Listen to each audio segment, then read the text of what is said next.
Welcome to Guide Guru. We hope this video helps. You start by confirming prerequisites. Make sure you're on the same Apple ID and have enough free storage. This prevents restore failures. Once done, check settings, right arrow your name, right arrow iCloud, and toggle contacts on. This syncs entries. Next, verify there's a recent iCloud backup via settings, right arrow general, right arrow iPhone storage, or iCloud backup.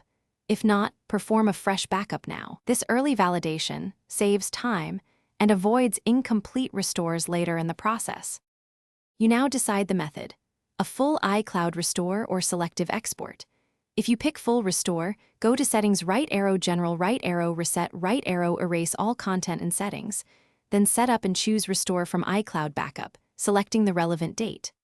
Alternatively, sign in to iCloud.com on a browser, open Contacts, select and export a vCard, then import it into your iPhone via mail or a Contacts import app. Make sure to stay on Wi-Fi and keep the device plugged in for stability.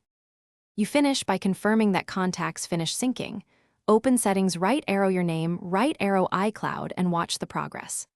Once complete, scan for duplicates and use the built-in merge feature or a trusted cleanup utility to tidy entries.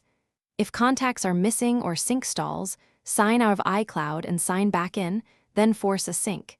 If that fails, consider restoring a different iCloud backup. One key troubleshooting tip: always verify Wi-Fi quality and keep the phone charged during any restore. Thanks for watching. Consider subscribing if we helped you today.